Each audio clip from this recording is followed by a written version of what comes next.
الحمد لله وكفى وسلام على عباده الذين اصطفى أما بعد أعوذ بالله من الشيطان الرجيم بسم الله الرحمن الرحيم ألم يعلموا أنه من يحادد الله ورسوله فأن له نار جهنم خالدا فيها ذلك الخزي العظيم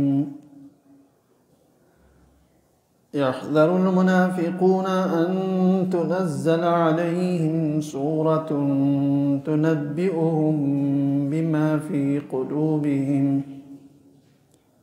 قل استهزئوا إن الله مخرج ما تحذرون۔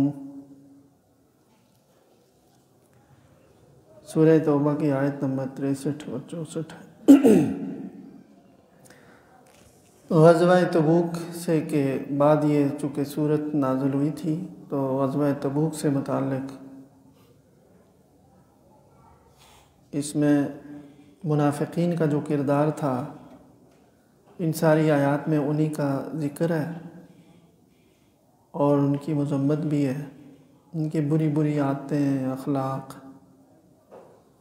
تو فرمایا الم یعلموا انہ من یحادد اللہ ورسولہ، کیا یہ منافق لوگ نہیں جانتے کہ جو شخص اللہ اور اس کے رسول کے ساتھ ٹکراؤ کا راستہ اختیار کرے تو اس کے لیے جہنم کی آگ ہے جس میں وہ ہمیشہ ہمیشہ رہے گا، اور یہ بڑی بھاری رسوائی ہے، بڑی بھیانک رسوائی ہے۔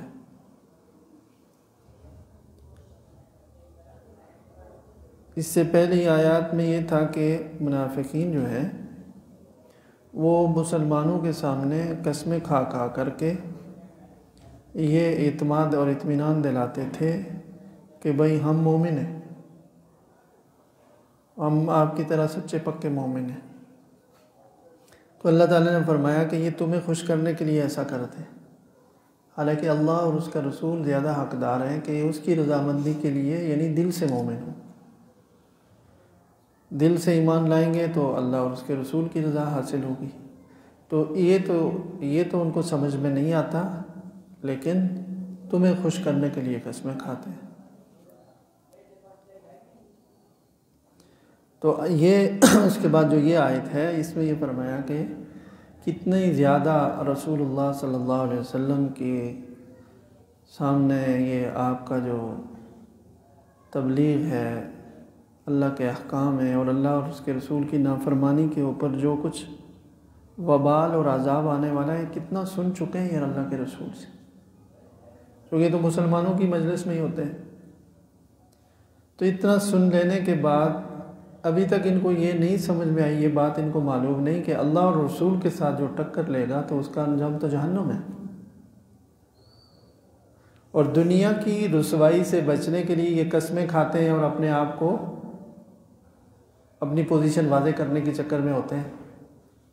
چونکہ جو منافق ہوتا ہے نا وہ ہمیشہ خوف زدہ رہتا ہے کہ کسی کو پتہ نہ چل جائے، پتہ نہ چل جائے۔ جو مخلص ہوگا، جیسے جو سچا ہوتا ہے تو سچا بے فکر ہوتا ہے، بے خوف ہوتا ہے۔ جھوٹا آدمی ہوتا ہے اس کو ڈر لگا رہتا ہے میرا جھوٹ نہ پکڑا جائے، جو لوگوں سے جھوٹ بکتا پھرتا ہے، یا کہیں مثلا تنازع ہے یا لوگوں میں کوئی مسئلہ ہے تو اس میں جو لوگ سچ والے ہوں گے وہ بے فکر رہیں گے، اور جنہوں نے جھوٹ کا سہارا لیا ہوگا تو ان کو ہر وقت یہ خطرہ ہوگا کہ یار وہ جھوٹ سامنے نہ آ جائے۔ بس یہ منافقین کا کردار بس یہی ہے۔ تو یہ فرمایا کہ وہ تمہیں راضی کرنے کے لیے، مطمئن کرنے کے لیے کہ کہیں ہماری چیزیں کچھ سامنے آ رہی ہیں تو مسلمان جو ہے تو ان کے سامنے ہماری پوزیشن بڑی ذلت والی ہو جائے گی، دنیا کی اس بے عزتی کو، رسوائی کو وہ محسوس کرتے ہیں کہ یہ نہ ہو۔ تو اللہ تعالیٰ نے فرمایا کہ کیا ان کو یہ معلوم نہیں ہے جو اللہ اور اس کے رسول کے ساتھ ٹکر لے اس کا انجام جہنم ہے جہاں ہمیشہ رہے گا، اور یہ بڑی بھیانک رسوائی ہے، وہ جو رسوائی ہوگی۔ اس رسوائی کو سے بچنے کے لیے جھوٹ موٹ ہو تو قسمیں بھی کھا رہے ہیں، سب کچھ کر رہے ہیں، یہ کیوں نہیں سوچتے کہ وہ جو خزی العظیم، وہ اتنی بھاری بھیانک رسوائی ہے جس میں ساری دنیا اربوں خربوں لوگ دیکھیں گے، سب کے سامنے ہوگا کہ یہ جو اللہ رسول اللہ صلی اللہ علیہ وسلم کے سامنے کلمے پڑھتے تھے یہ تو اندر سے کافر نکلے، جہنم میں ڈالا جا رہا ہے۔ اللہ تعالیٰ فرماتے ہیں کہ یہ ان کو ابھی تک یہ سمجھ نہیں آئی، آج تک یہ اللہ کے رسول کی مجلسوں میں اٹھتے ہیں بیٹھتے ہیں کہ اس کا انجام کیا ہے۔ آگے فرمایا کہ یہ منافقین ڈرتے رہتے ہیں، یہ جو ابھی میں نے جھوٹے آدمی کی بات کہی نا، یہ وہی بات ہے۔ یہ منافقین ڈرتے رہتے ہیں اس بات سے کہ کہیں مسلمانوں کے اوپر کوئی ایسی صورت نہ نازل ہو جائے جو ان کو باخبر کر دے ان باتوں سے جو منافقین کے دل میں ہے، چونکہ ایسا ہوتا رہتا تھا۔ اچھا بدبختی دیکھیں آپ، اتنا بھی سمجھتے تھے کہ ایسا ہوتا ہے کہ وحی آتی ہے رسول اللہ صلی اللہ علیہ وسلم پر اور دلوں کے بھید بھی سامنے آ جاتے ہیں، یہ بھی ان کو پتہ تھا، اس لیے اپنی جو باتیں کر رہے تھے سازشیں ہو گئی۔ غزوہ تبوک کے سلسلے میں خاص طور پر انہوں نے بڑا، ان کا کردار بہت ننگا ہو کر سامنے آیا، چونکہ مشکل میں پہچانا جاتا ہے نا آدمی، اچھے حالات میں تو ساتھ ہی ہوتے ہیں، تو یہ بڑا مجاہدے والا اور مشقت والا سفر اور وقت تھا اور عجیب تقاضا تھا۔ جس میدان میں جا رہے ہیں وہاں اتنی بڑی دنیا کی مانی ہوئی فوج کھڑی ہے جس کے بعد جدید ترین اسلحہ ہے اور پیچھے اتنی بڑی سلطنت ہے، ایک تو یہ خوف کہ ایسی فوج سے تو کبھی لڑنے کا تجربہ نہیں ہوا، پھر وہاں تک پہنچنے کا جو اتنا طویل ترین سفر ہے دشوار گزار، پھر جو موجودہ صورتحال ہے کہ بارشیں نہیں ہوئی ہیں اور پورے سال کی آمدن کا سر پر کھڑا ہے، وہ کھجوروں کے موسم پکنے کا زمانہ ہے، وہ جو میں نے پیچھے تفصیل سے عرض کر چکا ہوں۔ تو ایسی بہت ساری چیزیں تھیں جو قربانی کا تقاضا کرتی۔ کون ہے جو مخلص ہے جو سب کچھ قربان کر کے نکل جائے، یہ پتہ چلتا ہے اس میں مومن اور منافق کا۔ تو اس میں اب جو منافق ہوتا ہے وہ اپنے ذہن کو بہت چلاتا ہے۔ اچھا جو سچا ہوتا ہے نا وہ عام طور پر بھولا بھالا ہوتا ہے، بھولا پن اسی لیے زیادہ ہوتا ہے کہ اس کو کوئی زیادہ مکر چالاکی سوچنے کی ضرورت نہیں ہوتی، چونکہ سیدھا سیدھا چل کوئی دل میں کوئی چھپا ہوا چور نہیں ہے، جس کو کہتے ہیں نا کرمنل نہیں ہے، تو اس لیے اس کو بہت چوکنا نہیں ہوتا، ادھر کیا ہو رہا ہے ادھر کیا ہو رہا ہے، آگے دیکھا پیچھے دیکھا، لوگوں کو دیکھ رہا ہے، حالات کو دیکھ رہا ہے، رخ دیکھ رہا ہے، ہوا دیکھ رہا ہے، ہواؤں کے رخ دیکھ کر فیصلے کرنا، اقدام کرنا، تو سیدھا سادہ سا ہوتا ہے، اس کو کچھ یہ چکر کی ضرورت ہی نہیں، طبیعت ہی نہیں ہوتی۔ اسے کہا گیا نا کہ المؤمن غر کریم، جب یہ رسول اللہ صلی اللہ علیہ وسلم کا ارشاد ہے، المؤمن غر کریم، مومن جو ہوتا ہے نا وہ بھولا بھالا ہوتا ہے اور بڑا کریم ہوتا ہے، یعنی بہت اچھے اعلیٰ اخلاق والا، نرمی والا، درگزر کرنے والا، لوگوں کو نوازش کرنے نوازنے والا، اس طرح کے اخلاق ہوتے ہیں اس کے۔ یہ وہی ہوتا ہے جس کے دل میں لوگوں کی کوئی کسی سے کوئی نفرت نہیں، کوئی بغضت نہیں، کوئی عداوت نہیں، دشمنی نہیں، کوئی ذمہ چوڑا لینا نہیں۔ یہ نہیں کہ وہ کوئی اس کو تکلیف نہیں ہوتی، تکلیفیں ہوتی ہیں، لوگوں سے دکھ بھی پہنچتے ہیں، لیکن وہ کوئی انتقامی کارروائی نہیں رکھتا دل میں، ٹھیک ہے۔ اس کے مقابلے میں جو نفاق ہوگا تو وہ پھر چالاکی کا سہارا لیتا ہے، چونکہ کردار تو ہے نہیں کہ جس کے بل بوتے پر وہ مطمئن ہو کر کھڑا ہو، تو پھر بہت ہوشیاری دکھاتا ہے، چالاکی اور ہوشیاری۔ تو آپ دیکھیں گے اس وقت پوری دنیا میں سب سے زیادہ چالاک قوم اگر کوئی ہے تو وہ یہود ہے، چونکہ وہ بالکل سچ پر کھڑے نہیں ہیں، ان کا کام ہی شرارت ہے، وہ اپنی بقا اس میں سمجھتے ہیں، احمق ترین لوگ۔ اس کے بعد سب کا نام لینے کی ضرورت نہیں، دیکھتے جائیں، جو حق سے جتنے دور ہیں وہ اتنے ہی چالاک اور مکار دیکھیں گے آپ، جو جتنے حق سے قریب ہیں وہ اتنے ہی ذرا سادہ طبیعت ہوں گے، وہ ان کو لوگ دھوکہ بھی دیتے ہیں، ان کو دنیا میں ان پر ظلم بھی ہوتا ہے، بہت ساری چیزیں ہوتی ہیں۔ وجہ یہ ہے کہ ان کو ایک اطمینان سا ہوتا ہے اور ایک مزاج میں ایک سلامتی سی ہوتی ہے، اس لیے وہ چکر اور چالاکیاں اور مکر یہ سوچتے ہی نہیں ہیں، زیادہ ان کے ذہن میں یہ چیزیں نہیں آتی۔ تو یہ فرمایا کہ منافقین اس بات سے ڈرتے رہتے ہیں کہ مسلمانوں کے اوپر کوئی ایسی صورت نازل ہو جائے جو ان منافقین کے دلوں کا حال کھول کر رکھ دے، اس سے ڈرتے رہتے ہیں، باخبر کر دیں ان کو۔ چونکہ اپنی مجلسوں میں غزوہ تبوک کے سفر میں انہوں نے اس طرح کی باتیں کی ہیں، اور کچھ آگے آیت بھی آ رہی ہے، رسول اللہ صلی اللہ علیہ وسلم نے ان کو کھول کر بتا بھی دیا کہ تم ایسی ایسی باتیں کر رہے تھے، قسمیں کھا رہے ہیں کہ نہیں ہم تو مذاق کر رہے تھے، ہم تو گپ شپ کر رہے تھے، ہم ایسی دل لگی کی بات کر رہے تھے، توبہ توبہ ہم ایسی کوئی بات کر سکتے۔ تو اس طرح کی باتیں کرتے رہتے تھے نا، تو پھر ڈر بھی لگا رہتا، تو وہ بھی اللہ نے وحی کے ذریعے سے بتا دیا کہ یہ اس کیفیت سے دو چار ہیں یہ لوگ۔ تو اب میں جیسے عرض کر رہا ہوں نا، اللہ تعالیٰ مجھے بھی نفع عطا فرمائے اور آپ لوگوں کو بھی، اور جہاں کئی لوگ سن رہے ہیں، کہ دراصل یہ کوئی ان کا منافقین کا کوئی قصہ سنانا مقصد نہیں ہے، یہ کردار سے بحث ہے، یہ صفات، خصوصیات، خصلتوں سے بحث ہے۔ یہ بتایا جا رہا ہے کہ دیکھ لو تم مومنین ایسے نہیں ہونا، ان اخلاق اور کردار، ان کمزوریوں سے، ان خامیوں سے بچو۔ یہ منافقین کا کردار تھا۔ اور جب منافق کتنا بدبخت ہوتا ہے، آپ خود سوچیں کہ جناب محمد الرسول اللہ صلی اللہ علیہ وسلم رحمۃ للعالمین کے بعد پھر کیا بات رہ جائے گی کہ کسی کو ہدایت ملے گی یا سچائی سمجھے گا؟ آپ کے ساتھ جو دغا کر رہا ہے، خود سامنے سب کچھ دیکھتے ہوئے، اور اتنا بھی وہ سمجھتا ہے کہ وہی آتی ہے، اور اتنا بھی اس کو ہے کہ یہ میرے دل کی باتیں کہیں رسوا نہ ہو جاؤں، پھر بھی منافقت ہے۔ تو کس قدر بدبختی ہے۔ لہذا یہ نہ سمجھا جائے کہ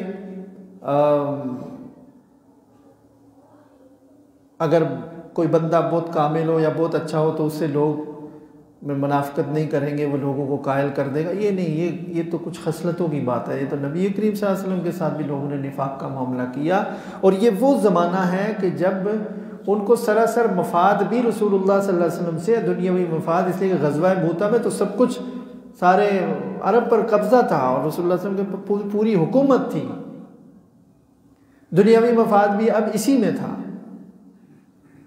اس لیے وہ رہتے بھی مدینہ میں تھے، یہی وطن تھا ان کا، یہی ملک، اسی کے شہری تھے۔ لیکن کچھ ایسی بدبختی ہے جو اللہ سے مانگنا چاہیے نا کہ اللہ ہمیں اخلاص والا ایمان، اخلاص عطا فرما، ایمان خالص، کہیں ہم منافق نہ ہوں۔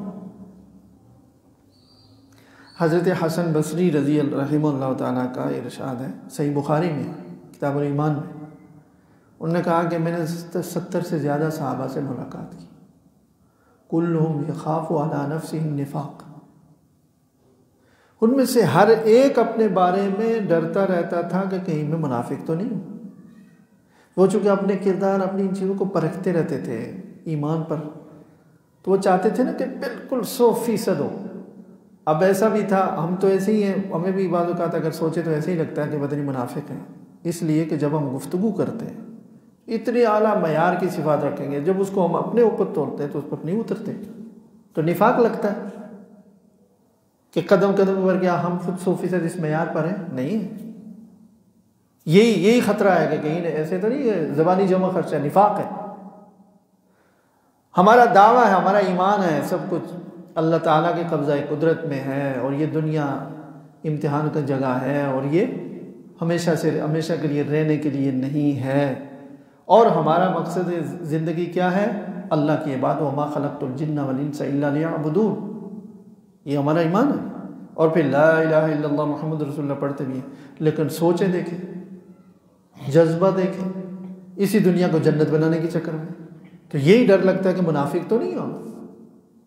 ڈر لگنا چاہیے، کیوں یقین نہیں ہمیں اس بات کا کہ بھئی اصل آخرت ہے، انما هذه الحیات الدنیا لہو و لعب وان الدار الاخرۃ لہی الحیوان۔ یہ دنیا قرآن کریم کی آیت ہے، یہ اللہ تعالیٰ نے فرمایا کہ دیکھو یہ دنیا ایسی کھیل تماشے کی جگہ ہے، اس کو بہت سنجیدہ نہ لو، اس کو سنجیدہ اس معنی میں کہ آپ اپنی صلاحیتیں، اپنی فکریں، اپنی سوچیں، اپنی محنت، اپنی جدوجہد ساری اس پر لگا دو، یہ نہ کرو۔ اصل تو زندگی آخرت کی، انما دار وَإِنَّ الدَّارَ الْآخِرَةَ لَهِيَ الْحَيَوَانُ، وہی زندگی تو وہاں ہے جو نہیں ختم ہونے والی زندگی، یہ چند دن کی بات ہے۔ تو اب یہ ان چیزوں کو دیکھتا رہے آدمی، اور اپنے پر اگر وہ پیش کرتا رہے گا، محاسبہ کرے گا، موازنہ کرے گا، تو اس کو، یہ تو بہت موٹی بات ہے۔ صحابہ کرام تو بڑی باریک بینی سے اعلیٰ معیار کی چیزوں کو اپنے اوپر پرکھتے رہتے تھے۔ یہاں دیکھیں حضرت حنظلہ رضی اللہ تعالیٰ عنہ اونچی اونچی آواز میں کہہ رہے ہیں کہ نافق حنظلہ نافق، مشہور واقعہ سب نے سنا ہوا، حنظلہ منافق ہو گیا، حنظلہ منافق ہو گیا۔ حضرت صدیق رضی اللہ تعالیٰ گزر رہے تھے، انہوں نے پوچھا اللہ خیر کرے، حنظلہ کیا ہو گیا؟ وہ اپنے حال میں جوش میں کہہ رہے ہیں۔ تو کہا کہ حضرت صدیق کی چونکہ بڑی خصوصیت تھی رسول اللہ صلی اللہ علیہ وسلم کے حضور میں، تو اس لیے سارے صحابہ بھی بہت احترام کرتے تھے۔ تو ان کو دیکھ کر کہا کہ آپ بتائیں ابو بکر، آپ مجھے بتائیں کہ جب ہم رسول اللہ صلی اللہ علیہ وسلم کی مجلس میں ہوتے ہیں تو ہمیں ایسا لگتا ہے کہ بائیں طرف جہنم ہے اور دائیں طرف جنت ہے، یہ یعنی کیفیت ہوتی ہے۔ ایک لمحے کے لیے آخرت آنکھوں سے غائب نہیں ہوتی اور دنیا کی طرف وہ توجہ ہی نہیں ہوتی، لیکن ہم جب گھر آتے ہیں، بیوی بچوں سے ملتے ہیں، تو بھول جاتے ہیں سب کچھ۔ تو یہ منافقت، یہ نفاق نہیں ہے۔ دیکھو وہ اس کو نفاق کہہ رہے ہیں کہ وہ کیفیت برقرار نہیں، اس کا مطلب میں منافق ہوں۔ جب میں اللہ کے رسول کے سامنے میرے اوپر یہ کیفیت ہے اور اللہ کے رسول کی تجلی کی وجہ سے، تو پھر میری یہی رہنی چاہیے نا۔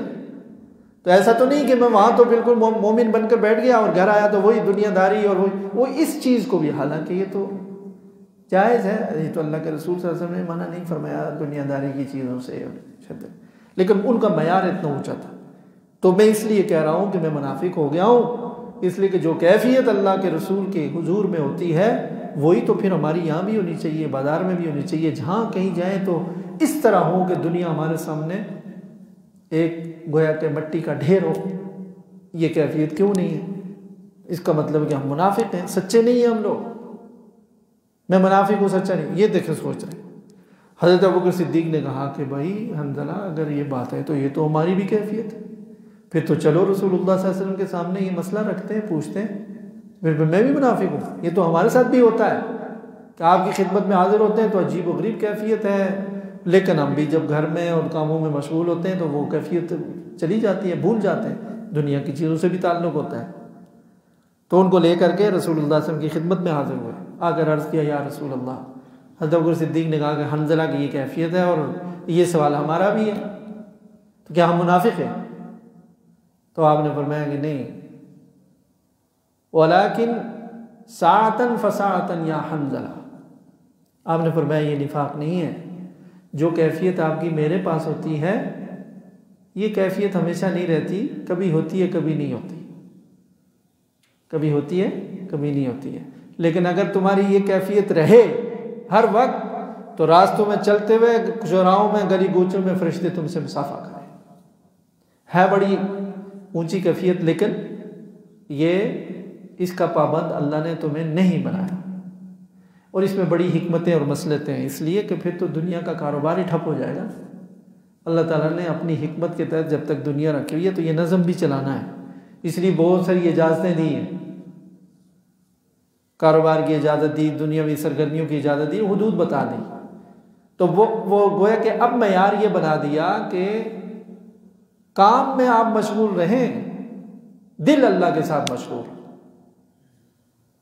ہاتھ کام میں لگے ہوں ٹھیک ہے، لیکن دل دین کے ساتھ ہو۔ مقصد یہ کہ دل کے اندر بالکل گم سم نہ ہو جائے آدمی کے ہمیشہ کے لیے بس سب کچھ یہ دنیا ہی دنیا ہے، یہ سوچتے سوچتے سوئے، یہ سوچتے سوچتے جاگے، صبح سے بھاگ دوڑ شروع ہو، تھکے ہارے شام تک، درمیان میں اذانیں ہو رہی ہیں، کوئی توجہ نہیں ہے، نماز نہیں ہے، گناہ ثواب کا کوئی تصور ہی نہیں۔ یہ ہے وہ انہماک جو منع ہے، کہ اس کا مطلب ہے دنیا کو۔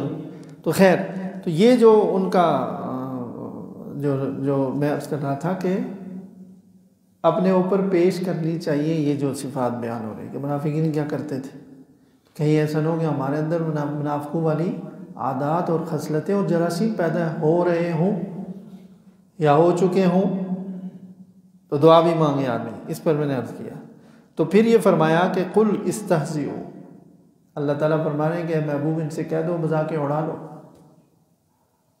اڑاؤ مذاقیں۔ ان اللہ مخرج ما تحذرون، جس سے تم ڈرتے ہو اللہ تعالیٰ وہ ظاہر کرنے والا ہے۔ تمہیں اس بات کا ڈر لگا ہوا نا، ہمارے دل کی بہت سارے بھید ہیں وہ سامنے نہ آئیں، تو فرمایا کہ اللہ وہ ظاہر کریں گے، چنانچہ ظاہر کر دیا۔ یہ جو باتیں ہیں یہ بھی تو دل کی ہے نا، یہ ان کے دل کے خیالات ہی چیز، اس کو ظاہر کر دیا۔ وہی آیات اتر گئیں کہ یہ سوچ رہے ہیں، اس سے ڈر رہے ہیں، یہ پریشان ہے، اور آگے بھی آیات ہیں۔ اور فرمایا وَلَئِن سَأَلْتَهُمْ لَيَقُولُنَّ إِنَّمَا كُنَّا نَخُوضُ وَنَلْعَبُ، اگر آپ ان سے پوچھیں کہ تم لوگ اس طرح کی بات کرتے ہو، دین اسلام کی مذاق اڑاتے ہو، اللہ کے رسول کی وحی کی کچھ مذاق اڑاتے ہو،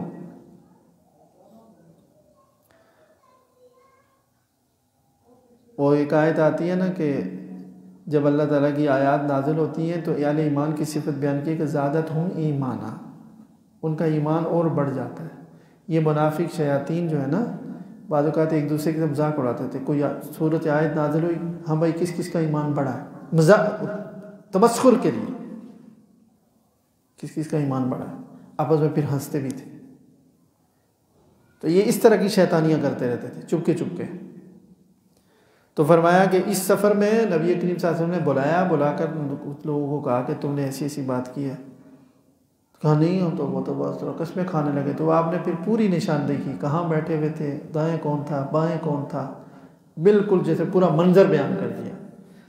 اس وقت کہنے لگے کہ ہم تو ایسی دل لگی کی بات کر رہے تھے۔ وہی فرمایا اللہ تعالیٰ نے وَلَئِن سَأَلْتَهُمْ، اگر آپ ان سے پوچھیں یہ جو تم باتیں کر رہے تھے کیوں کر رہے تھے، تو وہ ضرور کہیں گے کہ كُنَّا نَخُوضُ وَنَلْعَبُ، ہم جیسے ہم اردو میں کہنا ویسے ہم گپ شپ کر رہے تھے، ہم دل لگی کر رہے تھے، ہم کوئی سیریس نہیں تھے، توبہ توبہ، ہم نے کوئی مذاق نہیں اڑایا دین کا یا آپ کی کسی بات کا، ویسے دل لگی کی بات کر رہے تھے۔ قل، اب اللہ تعالیٰ کی ڈانٹ ہے، آپ ان سے فرمائیں اب اللہ و آیاتی و رسولہ کنتم تستہزئون، کیا تمہیں مذاق کرنے کے لیے اللہ اور اللہ کی آیات اور اللہ کا رسول ملا؟ تو سوچو بھی کس سے مذاق کر رہے ہو آپ۔ بہت سارے لوگ ہوتے ہیں نا، بحث شروع کر دیتے ہیں، جی اللہ عز باللہ نماز پڑھ رہے ہیں، نماز، بعد میں ان سے پوچھو گے آپ، میں وہ باتیں ذکر نہیں کر سکتا ہوں، ایسی غلط قسم کی بات ہے، نماز سے کیا ہوتا ہے، فلاں کیا ہوتا ہے، تو بعد میں کہیں کہا نہیں ایسے مذاق کر رہے تھے ہم جی، روزے پر کوئی تبصرے شروع کر دیں گے۔ یہ جو کچھ لبرل کہلاتے ہیں، پھر اپنے آپ کو مسلمان بھی کہتے ہیں ہم سیکولر مسلمان ہیں، کوئی نئی قسم نکالی ہے۔ مسلمان ہے، اس کے ساتھ ثابتہ لاحقہ کیا ہے کہ سیکولر ہے، سیکولر، وہ تو خود پوری ایک چیز ہے مسلمان، اس کے ساتھ کیا لگے گا؟ کوئی کہنے لگے میں ہندو مسلمان ہوں، یہ ہوگا؟ سکھ مسلمان ہوں، میں یہودی مسلمان ہوں، اسی طرح سیکولر کیا ہوتا ہے؟ اس کا مطلب پورا خالص اسلام نہیں ہے، اپنے ساتھ کوئی خلط مل کر کے کچھ اور بھی میں، ورنہ تمہیں یہ پخ لگانے کی ضرورت کیوں محسوس ہوئی؟ کہو مسلمان، مسلم۔ تو جہالت کی وجہ سے پتہ نہیں ہوتا بعض اوقات، تو وہ اس طرح کی گفتگو کر کے پھر کہتے ہیں کہ جی ہم مذاق کر رہے تھے جی، نوجوان دوست آپس میں گپ شپ میں۔ تو اللہ نے یہ بتا دیا کہ دیکھو مذاق کی بھی کوئی جگہ ہوتی ہے، اللہ اور اس کی آیات اور اللہ کے رسول کے ساتھ مذاق کرتے ہو، اور یہ مذاق کیا ہے؟ اور اللہ تعالیٰ نے سخت ڈانٹ کر فرمایا لا تعتذروا، بہانے مت بناؤ، قد کفرتم بعد ایمانکم، ایمان کے دعوے کے بعد تم کافر ہو چکے ہو۔ بہت سارے لوگ کہتے ہیں یہ مولوی کافر بناتے ہیں لوگوں۔ دیکھو کسی چیز کا کوئی دائرہ تو ہوتا ہے نا، یہ اسلام کا دائرہ تو یہ تو نہیں ہے کہ لکڑ پتھر سب کچھ الہاد، بے دینی، زندقہ اور شرک، بت پرستی، ساری خلط ملط ہو تو تب بھی مسلمان ہو آدمی۔ بھائی کوئی تو دائرہ ہوگا نا کہ یہ اسلام کی حدود ہے، اس سے باہر نکلیں گے اسلام ختم ہو جائے گا۔ کامن سینس کی بات ہے نا، یہ کیسے ہو سکتا ہے کہ جو ہر کچھ کرتا رہے تب بھی مسلمان رہے، صرف یہ کہے کہ جی میں کلمہ پڑھتا ہوں۔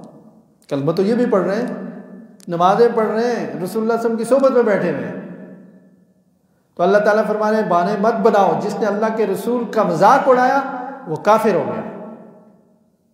قد کفرتم بعد ایمانکم، تم نے ایمان کا دعویٰ کیا، تم نے ایمان کو ظاہر کیا، یہ نہیں فرمایا کہ تم مومن ہو، یعنی زبان سے تم نے دعویٰ کیا ایمان کا، اس کے بعد جب تم نے اللہ کی آیات کی اور اللہ کے رسول کا مذاق اڑایا، تم اس کا تو اقرار کرتے ہو کہ ہم دل لگی کی کر رہے تھے، کافر ہو چکے۔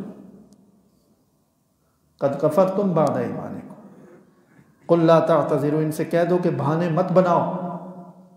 قد کفرتم بعد، جو اللہ کے رسول کی علیہ باللہ کو مذاق اڑائے تو اس کے بعد پھر کیا ایمان رہا؟ اس کے بعد بھی پھر ایمان ہے تو پھر ایمان کیا ہوا؟ تو اس لیے کہتے ہیں کہ ضروریات دین کا انکار کفر ہے۔ کیا؟ ضروریات دین۔ ضروریات دین کا مطلب جس کا دین ہونا ایک عام مسلمان بھی سمجھتا ہے۔ نماز اسلام کا حکم ہے، روزہ اسلام کا حکم ہے، اذان دین کا شعار ہے، قرآن دین کا شعار ہے، مسجد، حتیٰ کہ مسواک حالانکہ سنت ہے لیکن سب کو پتہ ہے ہمارے دین میں ہے، رسول اللہ کی سنت ہے، اس کی بھی مذاق اگر کوئی کرے گا یا ان کی توہین کرے گا تو کفر ہے۔ ضروریات دین میں سے کسی کا ایک کا انکار کرے باقی مانتا ہو تب بھی کفر ہے۔ قبلہ ہمارا خانہ کعبہ ہے، یہ سب کو پتہ ہے، یہ ضروریات دین میں سے ہے۔ 5 نمازیں فرض ہے، حج فرض ہے، زکوٰۃ ہے، روزہ اور نماز، اور رسول اللہ صلی اللہ علیہ وسلم آخری رسول ہیں۔ آپ کے بعد کوئی نبی کسی لباس میں نیا نبی نہیں آئے گا، یہ بھی ہر مسلمان کو پتہ ہے۔ اب اگر ان میں سے کسی ایک کا کوئی انکار کرے، کوئی قرآن کو نہیں مانتا باقی چیزیں مانتا ہے، تب بھی مسلمان نہیں۔ لوگ کہیں گے فتوے شروع کر دیے، وہی دین ہے، یہ دین ہے، معلوم ہونا چاہیے تھا کہ ہم احتیاط کریں۔ سب کچھ مان رہا ہے، قبلے کی طرف نماز بھی پڑھ رہا ہے، کلمہ بھی پڑھ رہا ہے، لیکن کہتا ہے کہ اللہ کے رسول نبی کریم صلی اللہ علیہ وسلم کے بعد کوئی اور رسول بھی کسی شکل میں آ سکتا ہے، خارج۔ اس لیے کہ پیشاب اور دودھ ایک جگہ جمع نہیں ہو سکتے، کہ وہ کفر بھی چھپا کر رکھو اور پھر رسول اللہ صلی اللہ علیہ وسلم کے دین کے اوپر کہیں کہ ایمان ہے، یہ کیسے ہو سکتا ہے؟ وہاں تو 100% وفاداری چاہیے، 100% وفاداری۔ دور دور تک وہم و گمان میں بھی کوئی یہ بات نہ آئے کہ رسول اللہ صلی اللہ علیہ وسلم کے بعد کوئی اور بھی اب نیا رسول آ سکتا ہے۔ آپ نے فرما دیا، قرآن نے بھی بتا دیا خاتم النبیین۔ تو یہ ہے کہ یہاں بھی انہوں نے ایمان کا اظہار کر رہے ہیں، نماز بھی پڑھ رہے ہیں، سب کچھ کر رہے ہیں، لیکن فرمایا کہ اب بہانے مت بناؤ، قد کفرتم بعد ایمانکم۔ خود اللہ تعالیٰ قرآن کی آیت نمبر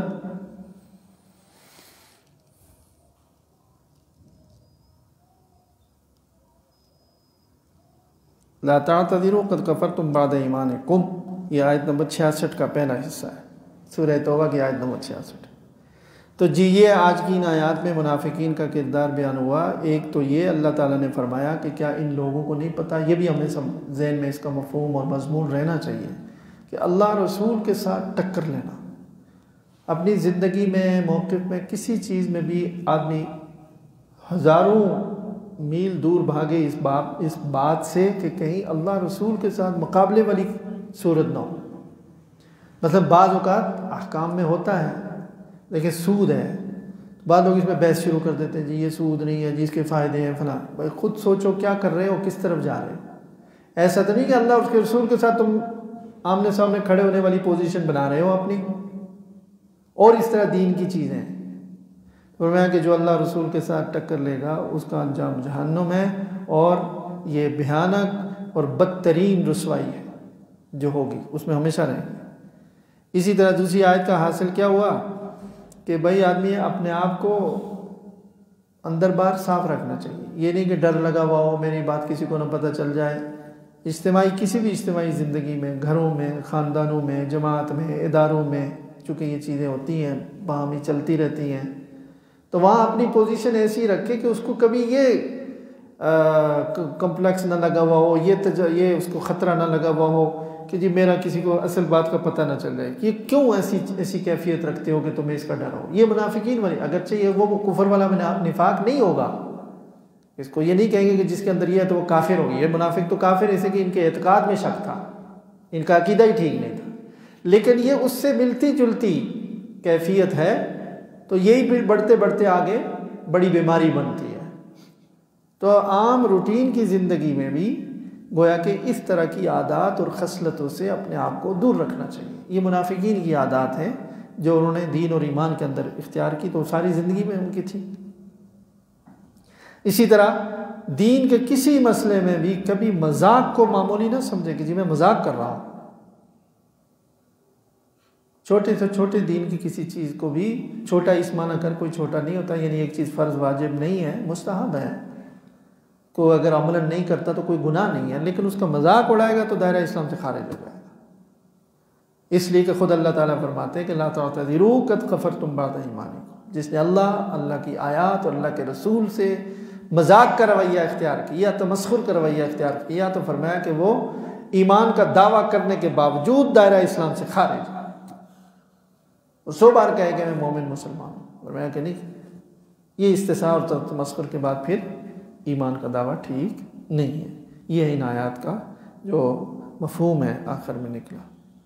اللہ تعالیٰ ہم سب کو ایمان خالص عطا فرمائے، نفاق کی ہر قسم سے ہماری حفاظت فرمائے.